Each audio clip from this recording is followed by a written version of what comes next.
नमस्कार। मैं doctor Jitendra Kumar Marothia, associate professor इतिहास विभाग, सम्राट पृथ्वीराज चौहान राजकीय महाविद्यालय अजमेर।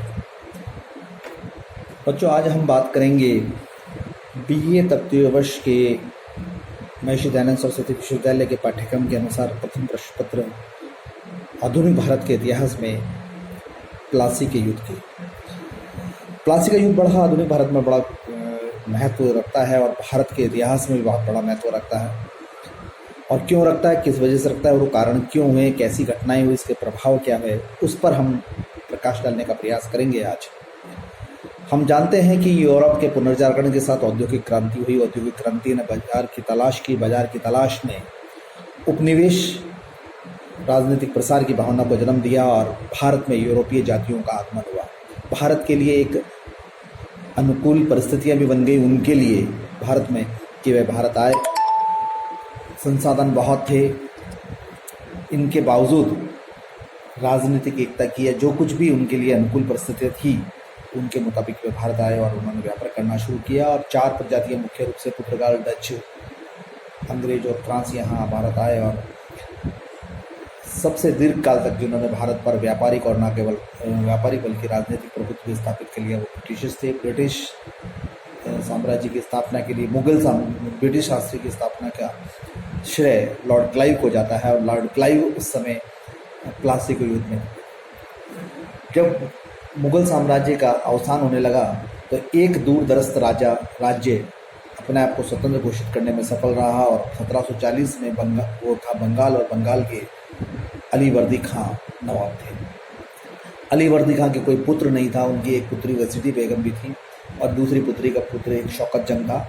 सबसे छोटी पुत्री का पुत्र सिराजुद्दौला था, जिससे कि बहुत स्नेह रखते थे और उसी को उत्तराधिकारी घोषित किया गया था। सिराजुद्दौला 23-24 वर्ष के थे। 1756-57 की बात है और अंग्रेजी साम्राज्य को स्थायित्व देने के लिए संघर्ष थे लॉर्ड क्लाइव। 1757 में प्लासी के मैदान में ये युद्ध होता है, लेकिन उससे पहले हम ये निर्धारित कर लें कि प्लासी के युद्ध का कि मूलभूत कारण क्या रहे।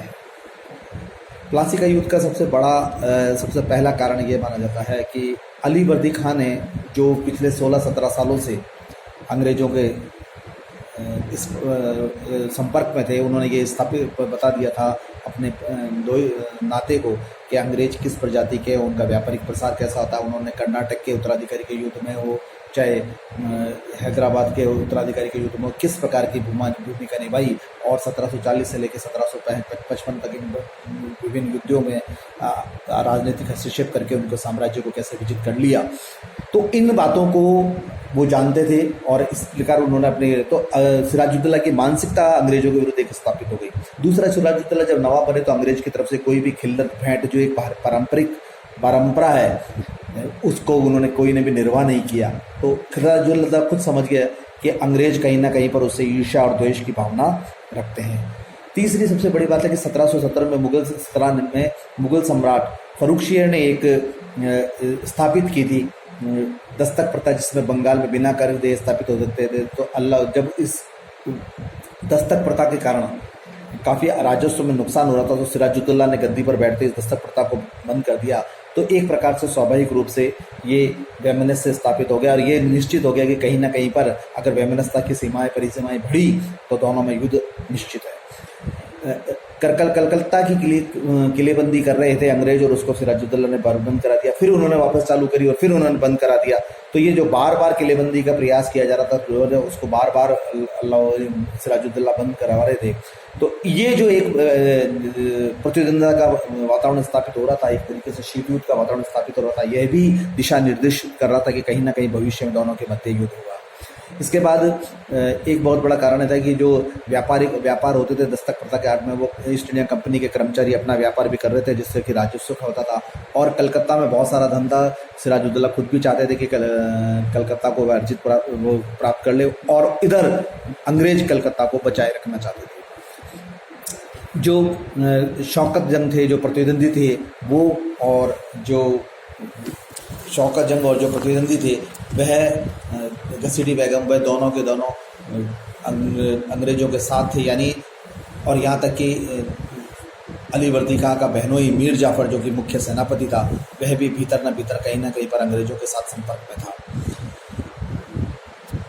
बहुत सारे सेठ जिसमें राजवल्लभ भी लिया जाता है, अमीन भाई भी लिया जाता है, तो ये जो सेठ थे, राज्य मुख्य कर्ता धर्ता थे राजस्व, वह भी इसके अंग्रेज़ों के संपर्क में थे और उनको कईयों को तो दंडपूर्वक या राजस्व पूर्ण जमा न कराने के दंड में सिराजुद्दौला ने बंगाल से बाहर तड़ीपार भी कर दिया था। तो ये सब अंग्रेज़ों के संपर्क में थे। तो कुल मिलाकर अंग्रेज़ों की अपनी महत्वाकांक्षाएं कि वे साम्राज्य विस्तार चाहते हैं, बंगाल धन संपन्न है, सिराजुद्दौला अंग्रेज़ों को बाहर निकालना चाहता था। तो ये दोनों की जो पारस्परिक वैमनस्यता थी, इसने एक वातावरण निर्माण किया। और फिर एक काल कोठरी की ब्लैक होल की घटना होती है कि जो किलेबंदी कर रहे थे उनके 146 अंग्रेज़ों को बहुत छोटी सी काल कोठरी में बंद कर दिया गया था, ऐसा अंग्रेज इतिहासकार लिखते हैं। हालांकि ये बहुत असंभव है, लेकिन अंग्रेज इतिहासकारों के पास में ऐसा वर्णन है कि उन्होंने सिराजुद्दौला ने ये दंड स्वरूप ये दोनों को बंद कर दिया था। और बंद करने के बाद उनके कईयों की लगभग 46 व्यक्तियों की इसमें मृत्यु हो गई थी। तो इसका सीधा सीधा आरोप है सिराजुद्दौला पर लगते हैं और ये युद्ध करने का एक बहुत बड़ा कारण हुआ था।